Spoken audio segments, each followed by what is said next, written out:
ಆತ್ಮೀಯ ವೀಕ್ಷಕರೇ, Royce and creations YouTube ಚಾನಲ್ಗೆ ನಿಮಗೆ ಸ್ವಾಗತ. ಇಂದಿನ ಈ ವಿಡಿಯೋದಲ್ಲಿ 8ನೇ ತರಗತಿಯ ಪ್ರಥಮ ಭಾಷೆ ಕನ್ನಡ ವಿಷಯದ ಮೌಲ್ಯಾಂಕನ ಪ್ರಶ್ನೆ ಪತ್ರಿಕೆಯನ್ನು ನಾನು ನಿಮ್ಮ ಜೊತೆ ಡಿಸ್ಕಷನ್ ಮಾಡ್ತಾ ಇದ್ದೀನಿ. ಸೊ ನಿಮಗೆ ಮಂಡೆಯಿಂದ ಅಂದರೆ ಸೋಮವಾರದಿಂದ ನಿಮಗೆ ಆ್ಯನ್ಯುವಲ್ ಎಕ್ಸಾಮ್ ಸ್ಟಾರ್ಟ್ ಆಗ್ತಾ ಇದೆ, ಮೌಲ್ಯಾಂಕನ ಎಕ್ಸಾಮ್ ಸ್ಟಾರ್ಟ್ ಆಗ್ತಾ ಇದೆ. ಹಾಗಾಗಿ ನಿಮಗೆ ಒಂದು ಮಾಡೆಲ್ ಕ್ವಶನ್ ಪೇಪರನ್ನು ನಾನು ನಿಮ್ಮ ಜೊತೆ ಡಿಸ್ಕಷನ್ ಮಾಡ್ತಾ ಇದ್ದೀನಿ.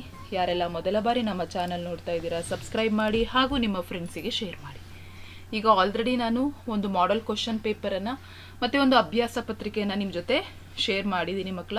ಅದರ ಲಿಂಕ್ ಡಿಸ್ಕ್ರಿಪ್ಷನಲ್ಲಿರುತ್ತೆ, ನೀವು ಅದನ್ನು ನೋಡಿ ಸಹ ನಿಮ್ಮ ಎಕ್ಸಾಮ್ಗೆ ಪ್ರಿಪೇರ್ ಆಗ್ಬೋದು. ಸೊ ಈ ಒಂದು ಮಾದರಿ ಪ್ರಶ್ನೆ ಪತ್ರಿಕೆ ನಾಳೆ ನಡೆಯುವಂತಹ ನಿಮ್ಮ ಎಕ್ಸಾಮ್ಗೆ ಯೂಸ್ ಆಗುತ್ತೆ. ಎಷ್ಟೋ ಕ್ವಶನ್ಸ್ಗಳು ರಿಪೀಟ್ ಆಗುತ್ತೆ, ಹಾಗಾಗಿ ನಿಮಗೆ ಒಂದು ಕ್ವಶನ್ ಪೇಪರ್ ಸಿಗೋದ್ರಿಂದ ರಿವೈಸ್ ಮಾಡಲಿಕ್ಕೆ ಈಸಿ ಆಗುತ್ತೆ ಅಂತ ಈ ವಿಡಿಯೋನ ಮಾಡ್ತಾ ಇದ್ದೀನಿ. ತರಗತಿ 8 ವಿಷಯ ಪ್ರಥಮ ಭಾಷೆ ಕನ್ನಡ, ಒಟ್ಟಾರೆ 50 ಅಂಕಗಳಿರುತ್ತೆ. ಸೊ ಪ್ಯಾಟ್ರನ್ ಗೊತ್ತಿರುತ್ತೆ ಮಕ್ಕಳ ನಿಮಗೆ. ಈ ಒಂದು ಶೀಟಲ್ಲಿ ನಿಮ್ಮ ಹೆಸರನ್ನು, ಸ್ಯಾಟ್ಸ್ ನಂಬರು, ನಿಮ್ಮ ಸಹಿಯನ್ನು ನೀವು ಹಾಕಬೇಕಾಗುತ್ತೆ. ಡೈರೆಕ್ಟಾಗಿ ನಾವು ಕ್ವಶನ್ ಆನ್ಸರ್ಗೆ ಹೋಗೋಣ. ಫಸ್ಟ್ ಮೇನ್ 1ರಿಂದ 9ರವರೆಗಿನ ಪ್ರಶ್ನೆಗಳಿಗೆ ನೀಡಲಾಗಿರುವ 4 ಆಯ್ಕೆಗಳಲ್ಲಿ ಸೂಕ್ತವಾದ ಉತ್ತರವನ್ನು ಆರಿಸಿ ನಿಗದಿಪಡಿಸಿರುವ ಸ್ಥಳದಲ್ಲಿ ಕ್ರಮಾಕ್ಷರದೊಂದಿಗೆ ಉತ್ತರವನ್ನು ಬರೆಯಿರಿ. ಇಲ್ಲಿ ಒಂದೊಂದು ಅಂಕದ 9 ಪ್ರಶ್ನೆಗಳಿರ್ತವೆ. ಮೊದಲನೇ ಪ್ರಶ್ನೆ, ಗೌರಿ ತನ್ನ ತಂಗಿಗೆ ಪುಸ್ತಕವನ್ನು ಕೊಟ್ಟನು. ಈ ವಾಕ್ಯವನ್ನು ಸರಿಪಡಿಸಿ ಬರೀರಿ. ಇಲ್ಲಿ ನೋಡಿ, ಗೌರಿ ತನ್ನ ತಂಗಿಗೆ ಪುಸ್ತಕವನ್ನು ಕೊಟ್ಟನು. ಸೊ ಕೊಟ್ಟನು ಬರೋದಿಲ್ಲ, ಅಲ್ಲಿ ಲಿಂಗವನ್ನು ಬದಲಿಸಬೇಕಾಗುತ್ತೆ. ಹಾಗಾಗಿ ಗೌರಿ ತನ್ನ ತಂಗಿಗೆ ಪುಸ್ತಕವನ್ನು ಕೊಟ್ಟಳು. ಹಾಗಾಗಿ ಇದು ಸರಿಯಾದಂತಹ ಉತ್ತರ. ಆಪ್ಷನ್ ಕೊಟ್ಟಿರ್ತಾರೆ, ನೀವು ಸೆಲೆಕ್ಟ್ ಮಾಡಿ ಬರೀಬೇಕು ಮಕ್ಕಳ. ಎರಡನೇ ಪ್ರಶ್ನೆ, ಮೈಸೂರಿನ ಅರಮನೆ ನಯನ ಮನೋಹರವಾಗಿದೆ. ಈ ವಾಕ್ಯದಲ್ಲಿ ಅರಮನೆ ಪದದ ಸರಿಯಾದ ವಿಗ್ರಹ ರೂಪ ಅರಮನೆ. ಸೊ ಇಲ್ಲಿ 4 ಆಪ್ಷನಲ್ಲಿ ಕರೆಕ್ಟಾಗಿ ನೀವು ಬರೀಬೇಕು ಮಕ್ಕಳ. ಅರಸನ ಪ್ಲಸ್ ಮನೆ ಅರಮನೆ ಆಗುತ್ತೆ. ಹಾಗಾಗಿ ಕೊಟ್ಟಿರೋದ್ರಲ್ಲಿ ಆಪ್ಷನ್ ಇ, ಅರಸನ ಪ್ಲಸ್ ಮನೆ ಇಸ್ ದ ಸರಿಯಾದ ಉತ್ತರ. ಮೂರನೆಯ ಪ್ರಶ್ನೆ, ನೇಸರು ಬಾನಿನ ನಡುನತ್ತಿಯಿಂದ ಈಚೆಗೆ ಪಡುವಣಕ್ಕೆ ತಿರುಗಿ 2 ತಾಸಾಗಿದೆ. ಈ ವಾಕ್ಯದಲ್ಲಿ ಬಳಕೆಯಾಗಿರುವ ಕ್ರಿಯಾಪದ. ಸೊ ಅಲ್ಲಿ ಕ್ರಿಯೆ ಎಲ್ಲಿ ನಡೆದಿದೆ ನೋಡಿ, ನೇಸರು ಬಾನಿನ ನಡುನತ್ತಿಯಿಂದ ಈಚೆಗೆ ಪಡುವಣಕ್ಕೆ ತಿರುಗಿ. ಸೊ ತಿರುಗಿ ಅಲ್ಲಿ ಕೆಲಸ ಆಗ್ತಾ ಇರೋದು, ಹಾಗಾಗಿ ತಿರುಗಿ ಅನ್ನೋದೇನಾಗುತ್ತೆ, ಕ್ರಿಯಾಪದ ಆಗುತ್ತೆ. ಹಾಗಾಗಿ ಕೊಟ್ಟಿರೋ ಈ ಆಪ್ಷನ್ಸಲ್ಲಿ ಕ್ರಿಯಾಪದ ಯಾವುದಪ್ಪ ಅಂದರೆ ತಿರುಗಿ. Option E right answer. 4ನೇ ಪ್ರಶ್ನೆ, ಬೇಟೆಗಾರನು ಬಿಟ್ಟ ಬಾಣವು ಕಾಡು ಹಂದಿಗೆ ತಾಗಲೇ ಇಲ್ಲ. ಇಲ್ಲಿ ಕಾಡು ಹಂದಿ ಎಂಬುದು ಯಾವ ಸಮಾಸ? ತತ್ಪುರುಷ, ದ್ವಿಗು, ಕ್ರಿಯಾ, ಕರ್ಮಧಾರಯ. ಸೊ ಕಾಡು ಹಂದಿ ಅನ್ನೋದು ತತ್ಪುರುಷ ಸಮಾಸಕ್ಕೆ ಉದಾಹರಣೆ. ಹಾಗಾಗಿ option A is the right answer. Next 5ನೆಯ ಪ್ರಶ್ನೆ, ಊರನ್ನು ಬಿಟ್ಟು ಕಾಡಿಗೆ ಹೋದರೂ ಮನೆಯ ಹಂಬಲ ತಪ್ಪಲಿಲ್ಲ. ಇಲ್ಲಿ ಊರನ್ನು ಅನ್ನೋದು ಏನು? ಆದೇಶ ಸಂಧಿನ, ಲೋಪ ಸಂಧಿನ, ಆಗಮ ಸಂಧಿನ, ಜಸ್ಟ್ ಸಂಧಿನ. ಸೊ ಊರನ್ನು, ಊರು ಪ್ಲಸ್ ಅನ್ನು ಊರನ್ನು, ಹಾಗಾಗಿ ಅದು ಲೋಪ ಸಂಧಿ. ಆಪ್ಷನ್ ಆ ಇಸ್ ದ ರೈಟ್ ಆನ್ಸರ್. 6ನೇದು, ನನ್ನ ಸೀಸದ ಕಡ್ಡಿಯನ್ನು ಎಲ್ಲಿ ಬಚ್ಚಿಟ್ಟಿದ್ದೀಯಾ? ಹೇಳು ಹೇಳು. ಹೇಳು ಹೇಳು ಅನ್ನೋದು ಯಾವುದು? ಅದು ದ್ವಿರುಕ್ತಿ ಆಗಿದೆ. Option E is the right answer. ಕಾಯಕವೇ ಕೈಲಾಸ. ಇಲ್ಲಿ ಕಾಯಕ ಪದದ ಅರ್ಥ ಕೆಲಸ, ಹಾಗಾಗಿ ಉತ್ತರ ಏನು? ಕೆಲಸ. Option E is the right answer. 8ನೇ ಪ್ರಶ್ನೆ, ಆ ನೀನು ಬಲ್ ಮೈಮಗಾಂ ನಿನಗಾರತ್ತಣಿಂದ ಪದೇ ಶಮಾಯಿತು. ಸೊ ಇಲ್ಲಿ ಬಳಕೆಯಾಗಿರುವ ಲೇಖನ ಚಿಹ್ನೆಗಳು. ಸೊ ಇಲ್ಲಿ ನೋಡಿ, ಇದು ಭಾವಸೂಚಕ ಚಿಹ್ನೆ, ಇಲ್ಲಿ ಪೂರ್ಣ ವಿರಾಮ, ಇಲ್ಲಿ ಪ್ರಶ್ನಾರ್ಥಕ ಚಿಹ್ನೆ. ಹಾಗಾಗಿ ಇಲ್ಲಿ 3 ಚಿಹ್ನೆ ಬಳಸಿದ್ದಾರೆ. ಹಾಗಾಗಿ ಆಪ್ಷನ್ ಎ, ಆ ಭಾವಸೂಚಕ, ಪೂರ್ಣ ವಿರಾಮ, ಪ್ರಶ್ನಾರ್ಥಕ ಸರಿಯಾದಂತಹ ಉತ್ತರ. 9ನೇ ಪ್ರಶ್ನೆ, ಮೃಗದ ಸೇಡು ನಮ್ಮ ಪಾಡು ಪರರ ನುಡಿಗೆ ಮಿಡುಕವು. ಸೊ ಇಲ್ಲಿ ಬಳಕೆಯಾಗಿರೋ ತತ್ಸಮ ತದ್ಭವ, ಇಲ್ಲಿ ಬಳಸಿರುವಂಥದ್ರಲ್ಲಿ ಮೃಗ ತತ್ಸಮ ಪದ, ಹಾಗಾಗಿ option E is the right answer. Next second main, 10ರಿಂದ 16ರವರೆಗಿನ ಪ್ರಶ್ನೆಗಳಿಗೆ ನೀಡಲಾಗಿರುವ ಗದ್ಯ ಅಥವಾ ಪದ್ಯ ಭಾಗವನ್ನು ಓದಿ ಗ್ರಹಿಸಿಕೊಂಡು ಸೂಕ್ತವಾದ ಉತ್ತರವನ್ನು ಆರಿಸಿ ಕ್ರಮಾಕ್ಷರದೊಂದಿಗೆ ಉತ್ತರ ಬರೆಯಿರಿ.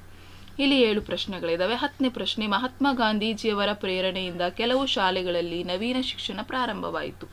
ಈ ವ್ಯವಸ್ಥೆಯಲ್ಲಿ ವಿದ್ಯಾರ್ಥಿಗಳಿಗೆ ಹಲವು ತರಹದ ಔದ್ಯೋಗಿಕ ಶಿಕ್ಷಣವನ್ನು ಕೊಡುವುದು, ಅವರಲ್ಲಿ ಹಸ್ತಕೌಶಲ್ಯವನ್ನು, ದೇಹಶ್ರಮದಲ್ಲಿ ಗೌರವ ಭಾವವನ್ನು ಉಂಟು ಮಾಡುವುದು ಒಂದು ಭಾಗವಾಗಿತ್ತು. ಇಲ್ಲಿ ನವೀನ ಶಿಕ್ಷಣದ ಉದ್ದೇಶ. ಸೊ ಮಹಾತ್ಮ ಗಾಂಧೀಜಿಯವರ ಪ್ರಕಾರ ನವೀನ ಶಿಕ್ಷಣದ ಉದ್ದೇಶ ಏನಂದರೆ ಔದ್ಯೋಗಿಕ ಶಿಕ್ಷಣವನ್ನು ನೀಡಿ ಸ್ವಾವಲಂಬಿಯನ್ನಾಗಿಸುವುದು. ಹಾಗಾಗಿ ಆಪ್ಷನ್ ಆ ಇಸ್ ದ ರೈಟ್ ಆನ್ಸರ್. 2ನೇ ಪ್ರಶ್ನೆ, ಹುಲ್ಲಾಗು ಬೆಟ್ಟದಡಿ ಮನೆಗೆ ಮಲ್ಲಿಗೆಯಾಗು ಕಲ್ಲಾಗು ಕಷ್ಟಗಳ ಮಳೆಯ ವಿಧಿ ಸುರಿಯೆ. ಈ ಪದ್ಯದಲ್ಲಿ ಕವಿಯು ಕಷ್ಟ ಬಂದಾಗ ಹೇಗಿರಬೇಕು ಅಂತ ಹೇಳಿದ್ದಾರೆ ಅಂದರೆ ಕಷ್ಟ ಬಂದಾಗ ಕಲ್ಲಿನಂತೆ ಇರಬೇಕು. ಹಾಗಾಗಿ ಕೊಟ್ಟಿರೋ 4 ಆಪ್ಷನಲ್ಲಿ ಆಪ್ಷನ್ ಆ ಕಲ್ಲಿನಂತೆ ಇರಬೇಕು ಸರಿಯಾದ ಉತ್ತರ.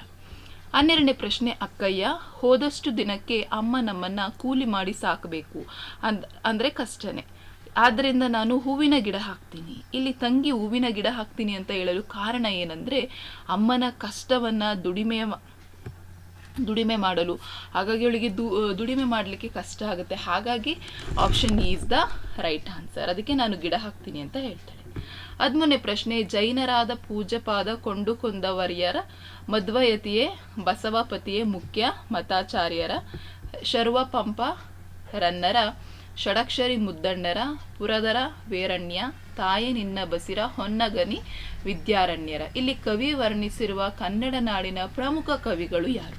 ಸೊ ಅಲ್ಲಿ ಪ್ರಮುಖ ಕವಿಗಳು ಯಾರಂದ್ರೆ ಪಂಪ ರನ್ನ ಶರ್ವರು ಪ್ರಮುಖ ಕವಿಗಳಾಗಿದ್ದಾರೆ. ಹಾಗಾಗಿ ಆಪ್ಷನ್ ಆ ಇಸ್ ದ ರೈಟ್ ಆನ್ಸರ್. 14ನೇ ಪ್ರಶ್ನೆ, ಹಿತವಂ ತೋರುವ ಆತಂ ಬಂಧು ಪೊರೆವಾತಂ ತಂದೆ ಸದ್ಧರ್ಮದ ಸತಿಯೇ ಸರ್ವಕ್ಕೆ ಸಾಧನ. ಇಲ್ಲಿ ನಿಜವಾದ ಬಂಧು ಯಾರು? ಇಲ್ಲಿ ಸತಿ ಪತಿ ಒಳ್ಳೆಯದನ್ನು ಬಯಸುವವರು ತಂದೆ. ಇಲ್ಲಿ ನೋಡಿ, ಹಿತವಂ ತೋರುವ ಆತ ಬಂಧು ಅಂತ ಕೊಟ್ಟಿದ್ದಾರೆ, ಅಂದ್ರೆ ಒಳ್ಳೆಯದನ್ನು ಬಯಸುವವನು ಬಂಧು. ಹಾಗಾಗಿ ಕೊಟ್ಟಿರೋದ್ರಲ್ಲಿ ಆಪ್ಷನ್ ಇ ಸರಿಯಾದ ಉತ್ತರ.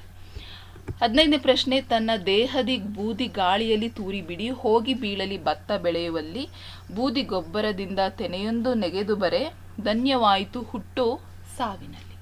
ಸೊ ಈ ಪದ್ಯದಲ್ಲಿ ಹೇಳಿದಂತೆ ಹುಟ್ಟು ಧನ್ಯವಾಗುವುದಲ್ಲಿ ಅದು ನಮ್ಮ ಸಾವಿನಲ್ಲಿ. ಹಾಗಾಗಿ ಕೊಟ್ಟಿರೋ 4 ಆಪ್ಷನಲ್ಲಿ ಆಪ್ಷನ್ ಆ ಸಾವಿನಲ್ಲಿ ರೈಟ್ ಆನ್ಸರ್. 16ನೇ ಪ್ರಶ್ನೆ, ಅಂದಿನ ರಾತ್ರಿ ಎಲ್ಲರೂ ಮಲಗಿದ ಮೇಲೆ ನಾನು ಹೊರಗೆ ಹೊರಟೆ. ನನ್ನ ಮನಸ್ಸು ಸಿಟ್ಟಿನಿಂದ ಚಂಚಲವಾಗಿತ್ತು. ಆ ಹುಡುಗಿಯನ್ನ ಮದುವೆಯಾಗುವ ಇಚ್ಛೆ ಸ್ವಲ್ಪವೂ ನನಗೆ ಇರಲಿಲ್ಲ. ಈ ಗದ್ಯ ಭಾಗದಂತೆ ಮನಸ್ಸು ಸಿಟ್ಟಿನಿಂದ ಚಂಚಲವಾಗಲು ಕಾರಣ ಏನಪ್ಪಾ ಅಂತ ಹೇಳಿದ್ರೆ ಅವನಿಗೆ ಮದುವೆಯಾಗುವ ಇಚ್ಛೆ ಇಲ್ಲವಾದ್ದರಿಂದ.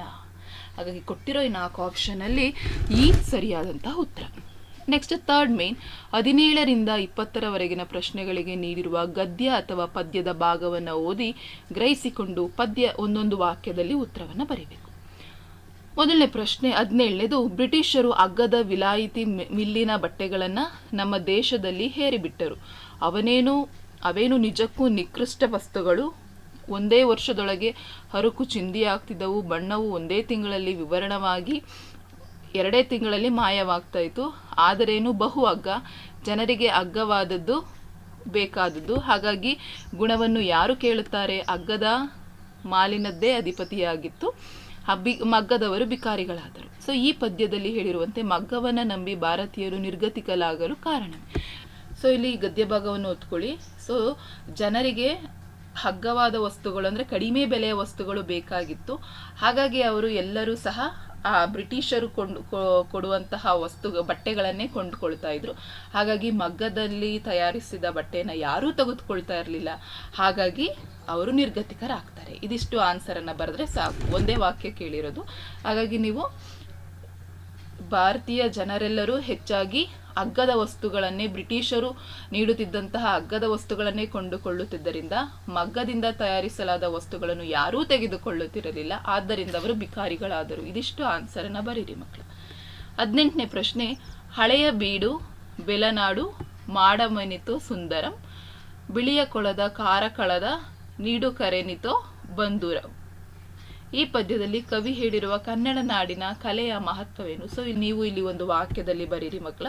17ನೇ ಪ್ರಶ್ನೆ, ತಲಕಾಡಿನ ಇತಿಹಾಸದಲ್ಲಿ ಗಂಗರ ಇತಿಹಾಸ ಜೈನ ಧರ್ಮದ ವಿವರಣೆ. ಇದು ಸಂಪೂರ್ಣವಾಗಿ ಪದ್ಯ ಭಾಗವನ್ನು ಓದ್ಕೊಳ್ಳಿ ನೀವು, ಗದ್ಯ ಭಾಗವನ್ನು. ಅವ್ರೇನು ಕೇಳಿದ್ದಾರೆ ಇಲ್ಲಿ? ತಲಕಾಡಿನ ಹಿರಿಮೆಯನ್ನು ಕುರಿತು ಕವಿ ಏನು ಹೇಳಿದ್ದಾರೆ? ಸೊ ತಲಕಾಡಿನ ಹಿರಿಮೆಯ ಬಗ್ಗೆ ತುಂಬ ಚೆನ್ನಾಗಿ ಕವಿ ಹೇಳಿದ್ದಾರೆ. ಹೇಗಿತ್ತು ಅಂದರೆ ಇತಿಹಾಸದಲ್ಲಿ ತಲಕಾಡಿನ ಇತಿಹಾಸದಲ್ಲಿ ಗಂಗರ ಇತಿಹಾಸ, ಜೈನ ಧರ್ಮದ ವಿವರಣೆಯೂ ಸಹ ಇದೆ, ಕನ್ನಡದ ಸಾಹಿತ್ಯಗಳ ಕಥನ ಇದೆ, ಹೊಯ್ಸಳದ ವಾಸ್ತುಶಿಲ್ಪದ ಬಗ್ಗೆ, ಮತ್ತು ಎಲ್ಲಕ್ಕಿಂತಲೂ ಮಿಗಿಲಾದದ್ದು ಕನ್ನಡವೇ ಧರ್ಮ, ಕನ್ನಡವೇ ಬಾಳಿನ ಪರಿಪೂರ್ಣತೆ ಎಂದು ಕವಿ ಹೇಳಿದ್ದಾರೆ. ಇದಿಷ್ಟನ್ನು ಬರೆದ್ರೆ ಸಾಕು ಮಕ್ಕಳ. ನೆಕ್ಸ್ಟ್ 20ನೇ ಪ್ರಶ್ನೆ, ಪ್ರಜೆಯಂ ಪಾಲಿಸಬಲ್ಲೊಡಾತ ಅರಸಂ ಕೈಯಾಸೆಯಂ ಮಾಡದ ನಿಜ ಮಂತ್ರಿಯೇಶ್ವರ ತಂದೆ ತಾಯ ಸಲಹಬಲ್ಲಾತನೇ ಧಾರ್ಮಿಕಂ. ಸೊ ಇಲ್ಲಿ ರಾಜ ಯಾರಪ್ಪ ಅಂದರೆ ಪ್ರಜೆಯನ್ನು ಪಾಲಿಸುವವನು ರಾಜ. ಮಂತ್ರಿ ಯಾರು ಅಂತ ಹೇಳಿದರೆ ಕೈಯಾಸೆ ಮಾಡದಂಥವನು ಮಂತ್ರಿ ಆಗಿರ್ತಾನೆ. ಧಾರ್ಮಿಕ ಯಾರಪ್ಪ ಅಂದರೆ ತಂದೆ ತಾಯಿಯನ್ನ ಸಲಹಬಲ್ಲವನೇ ಧಾರ್ಮಿಕ. ಸೊ ಇದಿಷ್ಟು ಆನ್ಸರನ್ನು ನೀವಲ್ಲಿ ಬರಿಬೇಕು. ನೆಕ್ಸ್ಟ್ 4th ಮೇನ್ 21ರಿಂದ 26ರವರೆಗಿನ ಪ್ರಶ್ನೆಗಳಿಗೆ ನೀಡಲಾಗಿರುವಂತಹ ಗದ್ಯ ಅಥವಾ ಪದ್ಯದ ಭಾಗವನ್ನು ಓದಿಕೊಂಡು 2-3 ವಾಕ್ಯಗಳಲ್ಲಿ ಉತ್ತರವನ್ನು ಬರೀಬೇಕು. ಮಕ್ಕಳ, ಇಲ್ಲಿ ನಿಮಗೆ ಗದ್ಯ ಭಾಗವನ್ನು ಅಥವಾ ಪದ್ಯ ಭಾಗವನ್ನು ಕೊಟ್ಟಿರ್ತಾರೆ, ಅದು ಓದ್ಕೊಂಡ್ರೆ ಅಲ್ಲೇ ನಿಮಗೆ ಆನ್ಸರ್ ಇರುತ್ತೆ. 21ರಿಂದ ನೋಡಿ, ನಿಮಗೆ ಅಲ್ಲಿ ಪ್ರಶ್ನೆಯೂ ಸಹ ಕೊಟ್ಟಿದ್ದಾರೆ. ಸೊ ಓದ್ಕೊಳ್ಳಿ. 21ನೇದು 20. ಸೊ ಪ್ರತಿಯೊಂದು ಪ್ರಶ್ನೆಗಳನ್ನ ನಾನು ಇಲ್ಲಿ ಡಿಸ್ಪ್ಲೇ ಮಾಡ್ತಾ ಹೋಗ್ತಾ ಇರ್ತೀನಿ. ಸೊ ನೀವು ಇದನ್ನು ಅಭ್ಯಾಸವನ್ನು ಮಾಡ್ಕೊಳ್ಳಿ ಮಕ್ಕಳ. ಸೊ ಆದರೆ ನಾನು ನಿಮಗೆ ಇದರ PDF ಅನ್ನು ಕೊಟ್ಟಿರ್ತೀನಿ, ನಾನು ಕ್ವಶನ್ ಪೇಪರ್ PDF ಅನ್ನು ಕೊಟ್ಟಿರ್ತೀನಿ. ಸೊ ಚೆನ್ನಾಗಿ ನೀವು ಅಭ್ಯಾಸ ಮಾಡಿಕೊಂಡು ಪ್ರಿಪೇರ್ ಆಗಿ, ಅಲ್ಲೇ ಗದ್ಯ ಭಾಗ ಇರ್ತೀನಿ, ನೀವೇನು ಹೆಚ್ಚಾಗಿ ಬರಿಬೇಕಾಗಿರಲ್ಲ, ಅದನ್ನು ಅರ್ಥ ಮಾಡಿಕೊಂಡ್ರೆ ಈಸಿಯಾಗಿ ನೀವು ಆನ್ಸರನ್ನು ಬರಿಬಹುದಾಗಿದೆ. ನೆಕ್ಸ್ಟ್ ನಿಮಗೆ 5th ಮೇನಿಗೆ ಬಂದರೆ ಸಂದರ್ಭ ಸಾಹಸ್ಯವನ್ನು ಕೇಳಿದ್ದಾರೆ. ಸೊ ಇಲ್ಲಿ ಕನಕದಾಸರ ರಾಮಧಾನ್ಯ ಚರಿತೆ ಒಂದು ಪ್ರಸಿದ್ಧ. ಸೊ ಈ ಒಂದು ಗದ್ಯ ಭಾಗವನ್ನು ಓದ್ಕೊಂಡು ನೀವು ಕಂಪ್ಲೀಟಾಗಿ ಸಂದರ್ಭವನ್ನು ಬರಿಬೇಕಾಗುತ್ತೆ ನೋಡಿ. ನೆಕ್ಸ್ಟ್ ಇಲ್ಲಿ ಕವಿಯ ಸ್ಥಳ, ಕಾಲ, ಕೃತಿಗಳ ಬಿರುದುಗಳನ್ನ ಕೊಟ್ಟಿದ್ದಾರೆ, ವಾಕ್ಯ ರೂಪದಲ್ಲಿ ಬರೀಬೇಕು. ಇಲ್ಲಿ ನೋಡಿ ಏನು ಕೊಟ್ಟಿದ್ದಾರೆ, ಕುವೆಂಪು ಅವರು ಕೊಟ್ಟಿದ್ದಾರೆ. ಸೊ ಬರಿಬೇಕು ನೀವು. ಕುವೆಂಪುರವರು ಡಿಸೆಂಬರ್ 29, 1904ರಲ್ಲಿ ಕುಪ್ಪಳ್ಳಿಯ ತೀರ್ಥಹಳ್ಳಿ ತಾಲೂಕಿನ ಶಿವಮೊಗ್ಗ ಜಿಲ್ಲೆಯಲ್ಲಿ ಜನಿಸ್ತಾರೆ. ಇವರು ನವಿಲು, ಪಾಂಚಜನ್ಯ ಕೃತಿಗಳು ಮತ್ತು ಶ್ರೀರಾಮಾಯಣ ದರ್ಶನ ಮುಂತಾದ ಕೃತಿಗಳನ್ನು ರಚಿಸಿದ್ದಾರೆ. ಸೊ ಇವರಿಗೆ ಕೇಂದ್ರ ಸಾಹಿತ್ಯ ಅಕಾಡೆಮಿ ಸ್ನಾತಕೋತ್ತರ ಪದವಿ, ಪದ್ಮವಿಭೂಷಣ ಪ್ರಶಸ್ತಿ ಇವರಿಗೆ ದೊರಕಿದೆ. ಮತ್ತು ಇವರು ರಾಷ್ಟ್ರಕವಿಗಳಾಗಿದ್ದಾರೆ. ಮತ್ತು ಇವರಿಗೆ ಮೈಸೂರು ವಿಶ್ವವಿದ್ಯಾನಿಲಯದಲ್ಲಿ ಪ್ರಾಚಾರ್ಯರಾಗಿ ಕೆಲಸವನ್ನು ನಿರ್ವಹಿಸ್ತಾರೆ. ಮತ್ತು ಇವರಿಗೆ ಜ್ಞಾನಪೀಠ ಪ್ರಶಸ್ತಿಗಳು ಸಹ ಸಂದಿವೆ. ಈ ರೀತಿ ನೀವು ವಾಕ್ಯದಲ್ಲಿ ಬರೆದ್ರೆ, ಮತ್ತು ಅವರು 1924 ನವೆಂಬರ್ 11ರಲ್ಲಿ ನಿಧನವನ್ನು ಹೊಂದ್ತಾರೆ. ಸೊ ಇದಿಷ್ಟನ್ನು ನೀವು ಬರೆದ್ರೆ ಮಕ್ಕಳ ಈಸಿಯಾಗಿ 3 ಅಂಕಗಳನ್ನು ಗಳಿಸ್ಬೋದು. ನೆಕ್ಸ್ಟ್ ಮೇನಿಗೆ ಬಂದರೆ ಇಲ್ಲಿ ಅಲಂಕಾರವನ್ನು ಬರೀಲಿಕ್ಕೆ ಕೊಟ್ಟಿದ್ದಾರೆ. ಸೊ ಯಾವುದದು? ಸೊ ಕೊಟ್ಟಿರೋದು ಉಪಮ ಅಲಂಕಾರ. ಯಾವ ರೀತಿ ಬರೀತೀರ ನೋಡಿ. ಇಲ್ಲಿ ಉದಯಿಸುತ್ತಿರುವ ಸೂರ್ಯ ನಾರಿಯ ಹಣೆಯ ತಿಲಕದಂತೆ ಕೆಂಪಗೆ ಶೋಭಿಸುತ್ತಿದ್ದಾನೆ. ಸೊ ಇಲ್ಲಿ ಉಪಮೇಯ ಏನಪ್ಪ ಅಂತ ಹೇಳಿದ್ರೆ, ಉದಯಿಸುತ್ತಿರುವ ಸೂರ್ಯ ಉಪಮೇಯ ಆಗ್ತಾನೆ, ಉಪಮಾನ ನಾರಿಯ ಹಣೆಯ ತಿಲಕ. ಓಕೆನಾ? ಸೊ ಇಲ್ಲಿ ಸಮಾನವಾಚಕ ಯಾವುದು? ಅಂತೆ ಅನ್ನೋದು ಸಮಾನವಾಚಕ. ಸೊ ಸಮಾನ ಧರ್ಮ ಶೋಭಿಸುವುದು. ಸೊ ಇದು ಅಲಂಕಾರ ಯಾವುದು? ಉಪಮ ಅಲಂಕಾರ. ಸೊ ಲಕ್ಷಣ, ಎರಡೂ ವಸ್ತುಗಳನ್ನು ಪರಸ್ಪರವಾಗಿ ಇರುವ ಹೋಲಿಕೆ ಹೇಳುವುದೇ ಉಪಮ ಅಲಂಕಾರ ಆಗಿರುತ್ತೆ. ಸೊ ಸಮನ್ವಯ ಏನಂದ್ರೆ, ಇಲ್ಲಿ ಉಪಮೇಯವಾದಂತಹ ಉದಯಿಸುತ್ತಿರುವ ಸೂರ್ಯನನ್ನ ಉಪಮಾನವಾದ ನಾರಿಯ ಹಣೆಯ ತಿಲಕಕ್ಕೆ ಪರಸ್ಪರ ಹೋಲಿಸಲಾಗಿದೆ. ಈ ರೀತಿ ಬರೆದ್ರೆ ನಿಮಗೆ 3 ಅಂಕ ಸಂಪೂರ್ಣವಾಗಿ ಸಿಗುತ್ತೆ ಮಕ್ಕಳ. ನೆಕ್ಸ್ಟ್ ನಿಮಗೆ ಇಲ್ಲಿ ಪದ್ಯವನ್ನು ಓದ್ಕೊಂಡು ಅದರ ಸಾರಾಂಶವನ್ನು ಬರಿಬೇಕಾಗುತ್ತೆ. 4 ಅಂಕಕ್ಕೆ ಕೇಳಿರ್ತಾರೆ ಮಕ್ಕಳ. ನೆಕ್ಸ್ಟ್ ಲಾಸ್ಟಿಗೆ ನಿಮ್ಮನ್ನು ಶಿವಮೊಗ್ಗ ಜಿಲ್ಲೆಯ ಬಸವನಗಂಗೂರು ಗ್ರಾಮದ ಪ್ರೌಢಶಾಲೆಯ 8ನೇ ತರಗತಿಯ ವಿದ್ಯಾರ್ಥಿ ಎಂದು ಭಾವಿಸಿಕೊಂಡು ನಿಮ್ಮ ಗ್ರಾಮಕ್ಕೆ ಶುದ್ಧ ಕುಡಿಯುವ ನೀರಿನ ಘಟಕ ಮಂಜೂರು ಮಾಡಬೇಕೆಂದು ಕೋರಿ ನಿಮ್ಮ ಗ್ರಾಮ ಪಂಚಾಯಿತಿ ಅಧ್ಯಕ್ಷರಿಗೆ ಒಂದು ಮನವಿ ಪತ್ರವನ್ನು ಬರೆಯಿರಿ. ಸೊ ಇಲ್ಲಿ ಪ್ಯಾಟ್ರನ್ ಕೊಟ್ಟಿದ್ದಾರೆ. ಸೊ ಇವರಿಂದ ಯಾರು ಹೆಸರು ಕೊಟ್ಟಿಲ್ಲ. ಸೊ ಜಸ್ಟ್ ಅದಕ್ಕೆ ನಾನು ಅನಂತ್ ಅಂತ ಹಾಕಿ 8ನೇ ತರಗತಿ ಬಸವನಗಂಗೂರು ಶಿವಮೊಗ್ಗ. ಓಕೆನಾ? ನೆಕ್ಸ್ಟ್ ಇವರಿಗೆ ಯಾರಿಗೆ ಬರೀತಾ ಇದ್ದೀರಾ? ಗ್ರಾಮ ಪಂಚಾಯಿತಿ ಅಧ್ಯಕ್ಷರು ಬಸವನಗಂಗೂರು. ನೆಕ್ಸ್ಟ್ ಮಾನ್ಯರೇ ಅಂತ ಇರುತ್ತೆ. ವಿಷಯ ಏನು? ಗ್ರಾಮಕ್ಕೆ ಶುದ್ಧ ಕುಡಿಯುವ ನೀರಿನ ಘಟಕ ಮಂಜೂರು ಮಾಡುವ ಕುರಿತು. ಸೊ ಈ ಮೇಲಿನ ವಿಷಯಕ್ಕೆ ಸಂಬಂಧಿಸಿದಂತೆ ಬಸವನಗಂಗೂರು ಗ್ರಾಮಕ್ಕೆ ಶುದ್ಧ ಕುಡಿಯುವ ನೀರಿನ ಘಟಕವನ್ನು ಮಂಜೂರು ಮಾಡಬೇಕಾಗಿ ನಿಮ್ಮಲ್ಲಿ ಕೋರಿ ವಿನಂತಿಸಿಕೊಳ್ಳುತ್ತಿದ್ದೇನೆ. ನಮ್ಮ ಊರಿಗೆ ಶುದ್ಧ ನೀರು ಲಭ್ಯವಿಲ್ಲ. ಹಾಗಾಗಿ ನೀವು ಇದರ ಒಂದು ಮನವಿಯನ್ನು ಮಂಜೂರು ಮಾಡಬೇಕು ಅಂತ ಹೇಳಿ ಕೇಳ್ತೀವಿ ಅಂತ ಹೇಳಿ ಬರೆದು ಕೆಳಗಡೆ ವಂದನೆಗಳೊಂದಿಗೆ ತಮ್ಮ ನಂಬುಗೆ ಅನಂತ ಹಾಕಿ ದಿನಾಂಕ ಮತ್ತು ಸ್ಥಳವನ್ನು ಬರೆದ್ರೆ ನಿಮಗೆ ಕಂಪ್ಲೀಟಾಗಿ ಅಂಕ ಸಿಗುತ್ತೆ. ಸೊ ಈ ಪ್ಯಾಟ್ರನನ್ನು ನೀವು ಫಾಲೋ ಮಾಡಬೇಕಾಗುತ್ತೆ. ಸೊ ಇದೇ ರೀತಿ ನಿಮ್ಮ ಎಕ್ಸಾಮ್ಗೆ ಬರುವಂತಹದ್ದು ಕ್ವಶನ್ಸ್ ಮಕ್ಕಳ. ಚೆನ್ನಾಗಿ ಪ್ರಿಪೇರ್ ಆಗಿ. ಇನ್ನೂ ಒಂದು ಮಾದರಿ ಪ್ರಶ್ನೆ ಪತ್ರಿಕೆನ ನಾನು ನಿಮ್ಮ ಜೊತೆ ಶೇರ್ ಮಾಡ್ತೀನಿ. ಸೊ ಅದನ್ನು ಸಹ ಚೆನ್ನಾಗಿ ಅಭ್ಯಾಸ ಮಾಡಿ ಒಳ್ಳೆಯ ಅಂಕಗಳನ್ನು ಗಳಿಸ್ಕೊಳ್ಳಿ ಅಂತ ಹೇಳ್ತಾ ಈ ವಿಡಿಯೋ ಎಂಡ್ ಮಾಡ್ತಾ ಇದ್ದೀನಿ. All the best for your exam.